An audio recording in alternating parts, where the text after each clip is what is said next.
성령에 의해 광야로 이끌린 예수, 곧 마귀에게 3가지 시험을 받았습니다.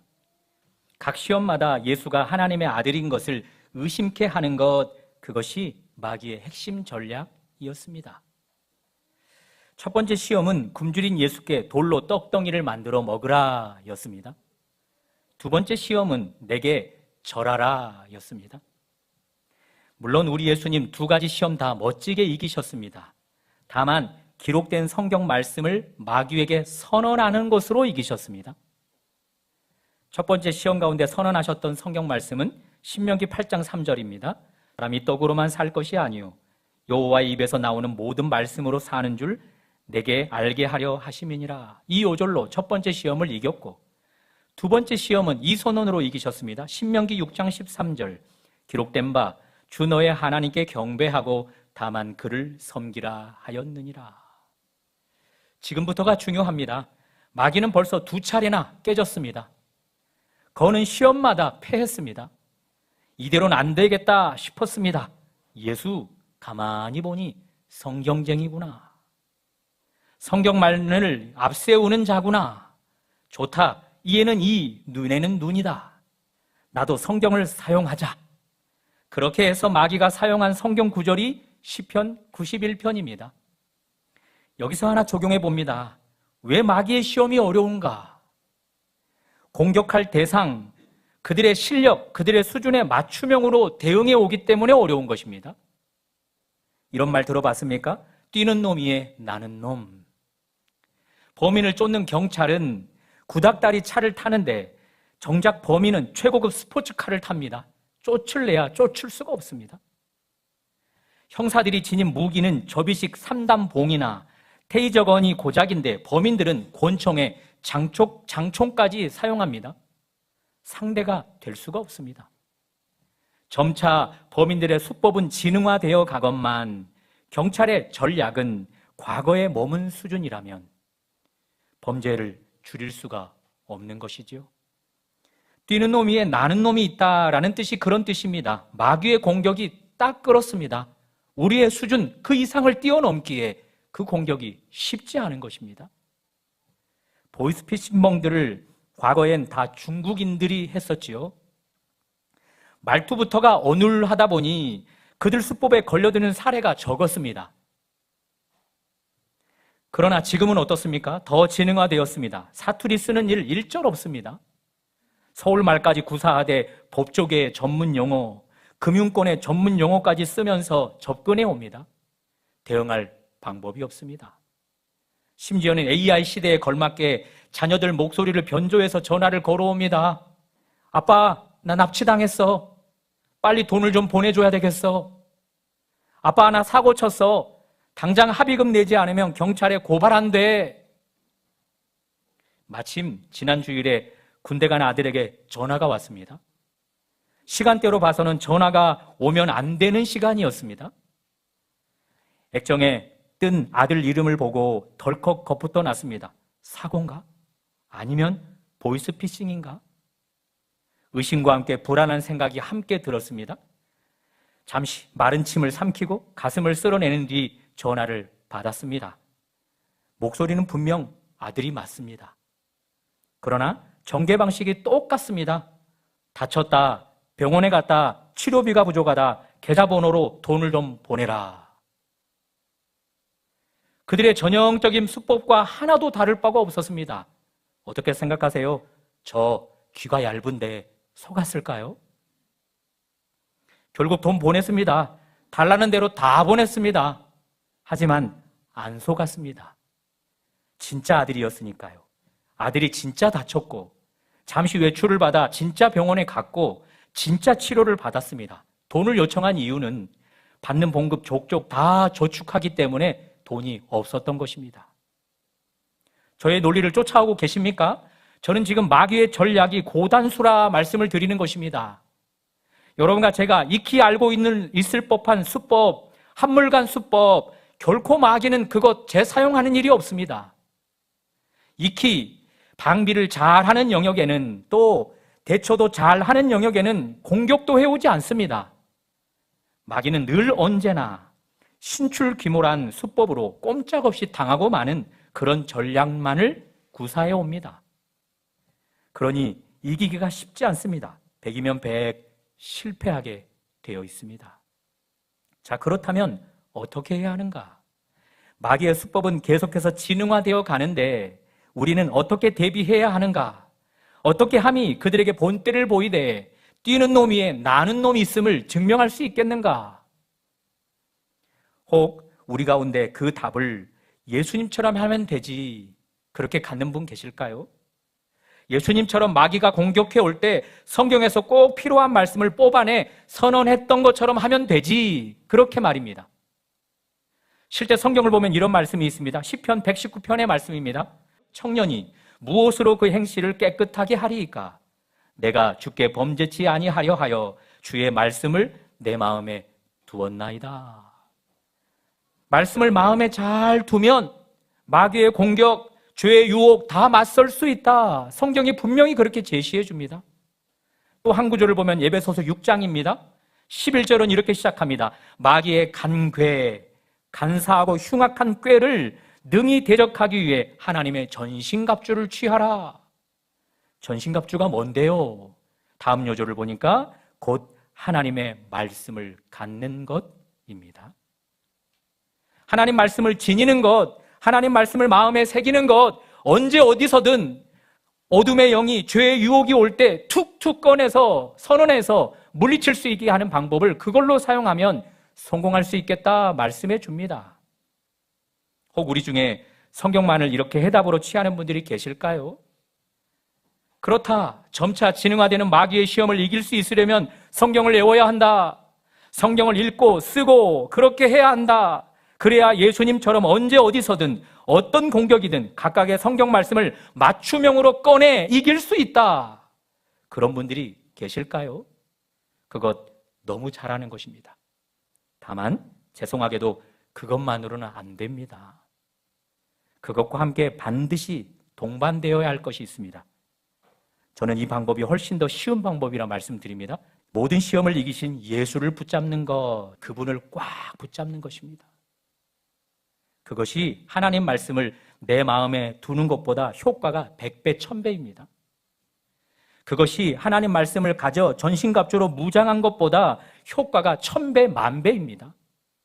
그도 그럴 것이 꽉 붙잡은 예수, 그분이 바로 말씀이시기 때문입니다. 말씀이 육신이 되어 이 땅에 오신 분 예수, 그분이시기 때문입니다. 다만 그분을 붙잡는다는 것은 마귀의 공격이 다가올 때 그때 예수님 도와주세요, 그런 수준에 머무는 것이 아닙니다. 그 정도로는 100이면 100 다 패하고 맙니다. 예수를 붙잡는다는 것은 평상시 예수와 사귐을 가짐입니다. 지난주 말씀드렸습니다. 예수께서 마귀의 시험에 맞서서 선언하셨던 말씀, 오직 하나님만 경배하라. 경배하다는 말 뜻이 위에 계시는 분께 고개를 조아리고 복종하다라는 뜻이 있지만 그 내면에 더 깊은 뜻이 있다 말씀을 드렸습니다. 마치 개가 주인의 손을 핥는 모습. 똥개는 아무나 혀로 사람을 핥는데 제대로 된 명견일수록 주인에게만, 친근감이 있는 주인에게만 혀로 핥는 행동을 합니다. 다시 말해서 우리 예수님은 하나님께 그렇게 극진한 친밀감을 유지하고 계셨던 것입니다. 그 결과 어떤 시험에도 이길 수밖에 없었던 것입니다. 여러분과 제가 꼭 그렇게 될 수 있기를 바랍니다. 예수님과의 사귐, 하나님과의 사귐, 삶 구석구석에서 가져가 그렇게 극도로 친밀함 가운데서 어둠의 영의 공격들을 다 맞서 이길 수 있기를 주님의 이름으로 축복합니다. 지난주 금요일이었습니다. 전과 같으면 보기 좋게 넘어져야 할 순간에 직면케 되었습니다. 죄의 유혹이 저에게도 왔던 것이죠. 전과 같으면 꼼짝없이 넘어질 그 영역에 멋지게 극복해냈습니다. 극복해낸 저를 보면서 되게 대견스러웠습니다. 이유가 무엇이었는가 찾자면 희년에 대한 기대 때문입니다. 그 기대가 식지 않게 하려고 주님과의 사귐에 더 열심을 내고 있기 때문입니다. 작고 사소한 것들까지 주님과의 관계 안에서 처리하고 있는 중이거든요. 틈만 나면 기도를 올려드리고 틈만 나면 주님 도와주세요를 외치고, 또 틈만 나면 주님과 멋지게 동행하고 있는 분들, 그분들의 간증과 설교를 들으면서 틈만 나면 그분들의 노하우를 저의 삶 구석구석으로 실천해 보는 중입니다. 그것이 비결이었습니다. 그 유혹을 이겨낸 다음 날이었습니다. 아침이었습니다. 갱년기에 접어든 아내, 언제 터질지 모릅니다. 사춘기 다 통과하듯 갱년기도 다 통과하는 것 아니겠습니까? 다만 잘 통과하게 하려면 자녀도 저도 적극 도와야 되지 않겠습니까? 비율을 잘 맞추려 노력 중인데 아직 잘 안 될 때가 많습니다. 그날 아침도 그랬습니다. 한다고 하다가 또 그르치고 말았습니다. 지극히 당연했던 잔소리가 드디어 들려져 오기 시작했습니다. 그때 제가 이런 추임새를 넣습니다. 얘기해. 딸이 옆에 있었는데 그러지 말랍니다. 아내의 달콤한 훈계는 계속되었습니다. 거기에 대고 또 한 번 언급했습니다. 얘기해. 딸이 또 하지 말랍니다. 그러면 더 화난다. 빈정대는 말로 들리기 때문에 더 화가 난다. 그런 추임새 넣지 말라. 그 순간 아차 싶었습니다. 얘기해. 그것 속으로만 했어야 됐는데. 여러분, 얘기해. 그것 줄임말입니다.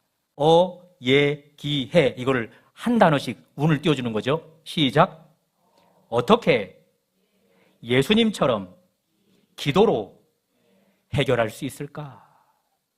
그 기도문을 추임새로 넣으면서 당황하지 않는 마음 가지려 그렇게 추임새를 넣었던 것입니다. 저는 믿습니다. 아내에겐 비록 실패했지만 앞선 그 유혹 가운데 이김의 비결, 예수님을 붙잡는 것입니다. 사소한 일에도 과거 무방비 상태로 당했던 그 영역 속에 더 깊이 예수를 붙들어 보는 것입니다.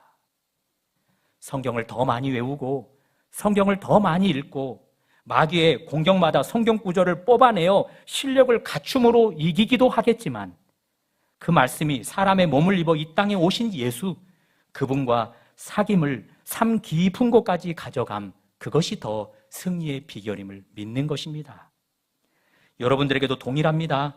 예수와의 사귐이 모든 마귀의 공격을 이기는 비결임을 믿습니다. 우리가 예수와의 사귐이 깊어질수록 마귀의 시험도 더 지능화되어질 것입니다.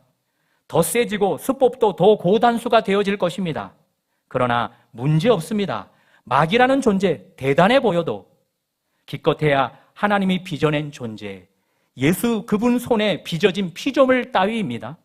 그렇다 보니 우리가 붙잡고 의지하는 예수 덕에 그 마귀 우리 앞에서까지 맥을 못 추게 되는 것입니다. 실패만을 연발케 되어지는 것입니다.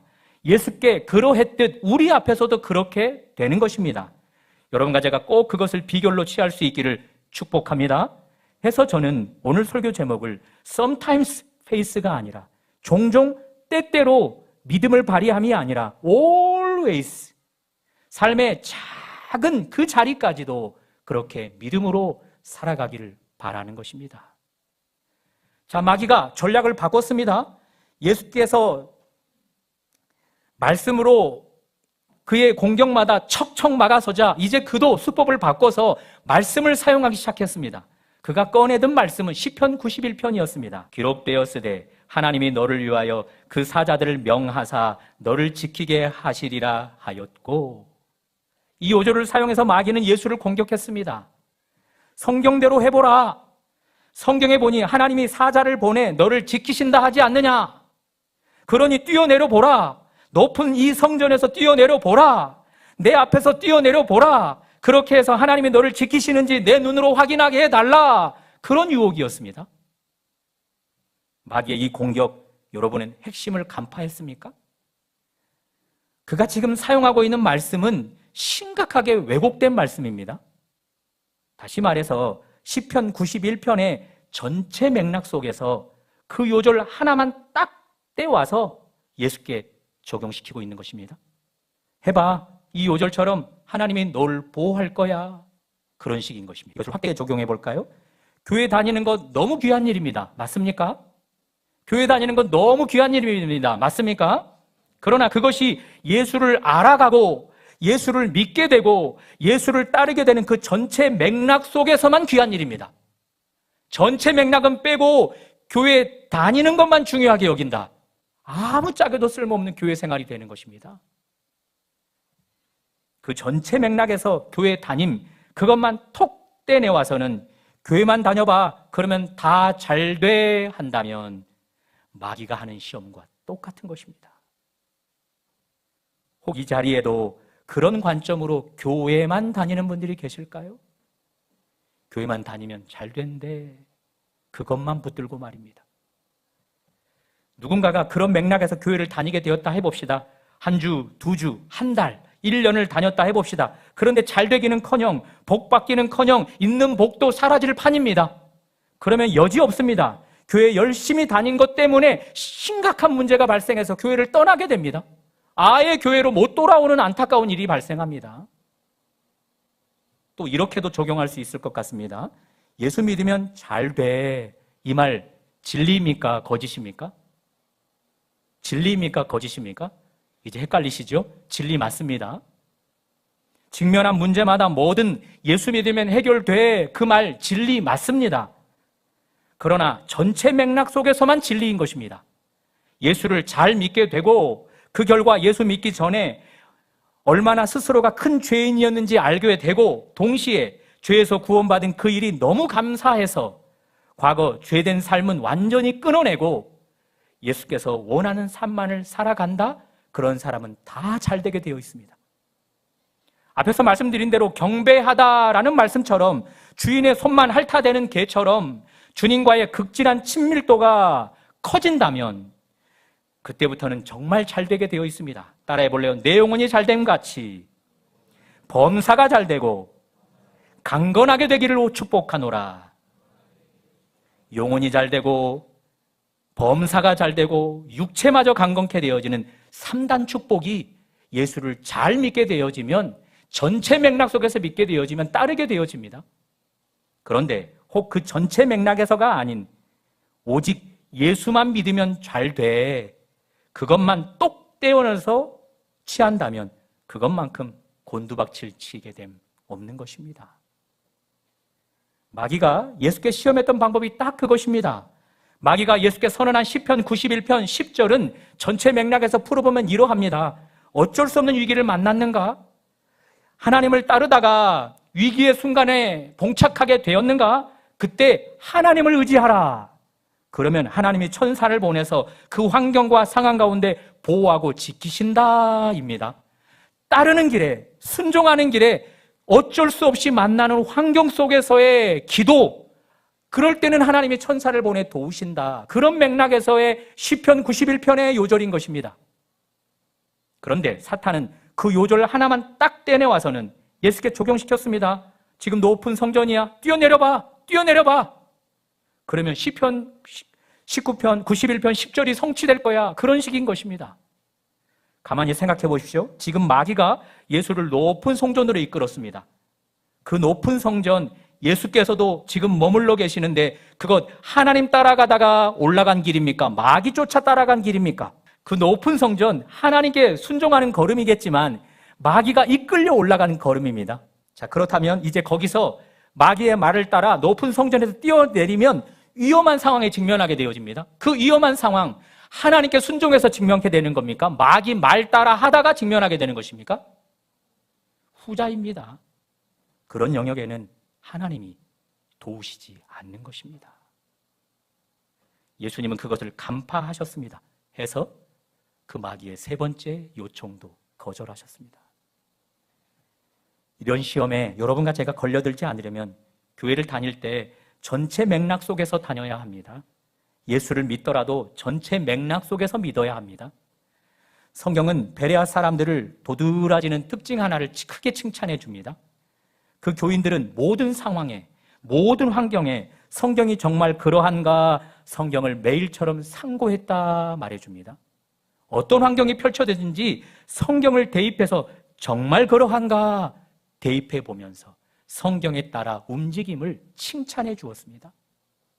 사랑하는 여러분, 이성으로 판단하고 또 생각도 하고 교회에 다녀야 하는 것입니다. 그것 없이 교회만 다니면 큰일 납니다. 교회에 대한 성경적인 알 앞에서 열심 내어야만 하지 그 알문 하나도 없이 열심만 낸다. 거기서부터 큰일 나는 것입니다. 마귀의 시험 가운데 우리 꼼짝없이 패하는 그런 요인이 되고 마는 것입니다. 하나님을 전체 맥락 속에서 알고 믿었던 다니엘의 세 친구의 예를 한번 살펴볼까요? 현재 그들은 타국에 끌려가 포로민으로 살고 있는 중입니다. 그때 왕이 큰 금신상을 만들어 놓고 모든 백성에게 절하라 명합니다.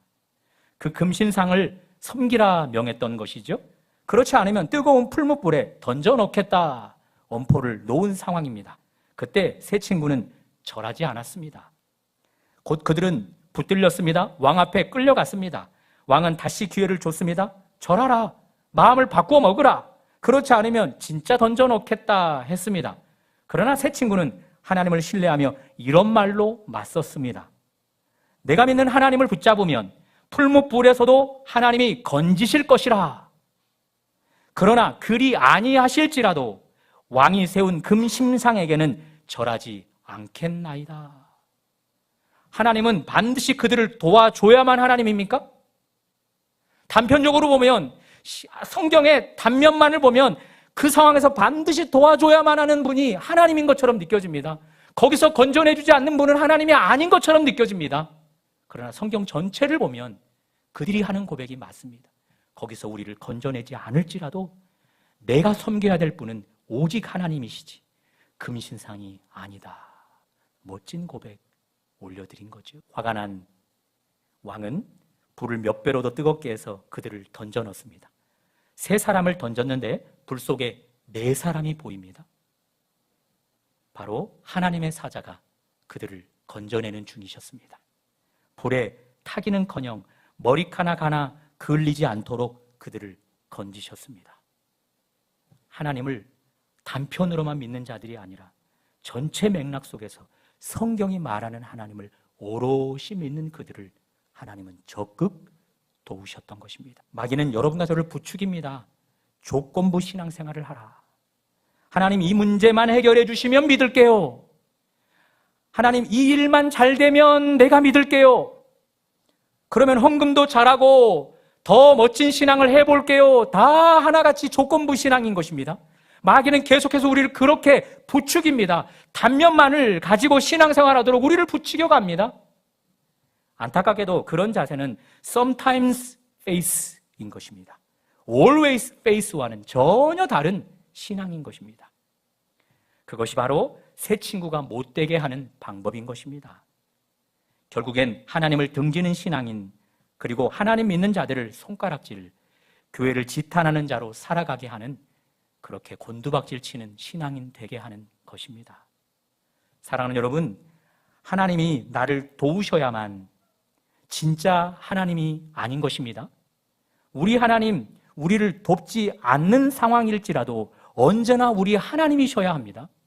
그렇게 할 수 있기를 축복합니다. 그러므로 그런 태도를 가질 때 어둠의 영들이 우리를 공격해오는 그런 단면 가운데 속아서 하나님을 의심하거나 시험하는 그 자리에 빠지지 않게 되는 것입니다. 새 친구의 믿음을 한 번 더 정리해 보면 새 친구는 하나님이 나를 위해 일해야 하는 존재로 여기지 않았습니다. 비록 죽음 앞에서도 반드시 믿고 따라야 할 절대적인 하나님으로 믿고 섬긴 것입니다. 도와줘야만 믿는 하나님이 아니라 돕지 않아도 내가 유일하게 믿을 분은 하나님, 그런 자세였던 것입니다. 한 번 더 풀어보면 새 친구는 자신들이 풀무불 속에서 살아나는 기적을 체험해야 믿어지는 신앙을 간직하는 것이 아니라 기적이 일어나지 않는 상황에서도 절대적으로 믿어지는 하나님을 붙들었던 자들입니다. 그것이 always faith인 것입니다. 이런 신앙인들을 하나님이 얼마나 기뻐하실까? 예수님께서 마지막 마귀의 공격을 맞선 성경 말씀이 신명기 6장 16절입니다. 그 부분도 한번 읽어볼까요? 시작. 주 너의 하나님을 시험하지 말라. 주 너의 하나님을 시험하지 말라. 예수께서 말씀하고 계시는 이 영역, 앞의 논리와 똑같은 것입니다. 평상시 예수는 하나님과 깊은 관계 가운데 있었습니다. 단 한 번도 어떤 상황에서도 하나님 사랑을 의심해 본 적이 없고 하나님의 보호와 지킴을 의심해 본 적이 없습니다. 그렇다 보니 마귀의 말 맞다나 하나님을 시험할 필요가 일절 없는 것입니다. 뛰어내려서 하나님을 테스트할 방법이 필요가 없었던 것입니다. 그러니 예수님의 이런 신앙도 sometimes face가 아니라 always face인 것입니다. 히브리서 11장 6절 말씀은 이렇게 기록이 되어집니다. 믿음이 없이는 하나님을 기쁘시게 못하나니 하나님께 나아가는 자는 반드시 그가 계신 것과 그를 찾는 자들에게 상 주시는 이심을 믿어야 할지니라. 이 5절 속에 sometimes face는 설 자리가 없습니다. always face만 설 자리가 있는 것입니다.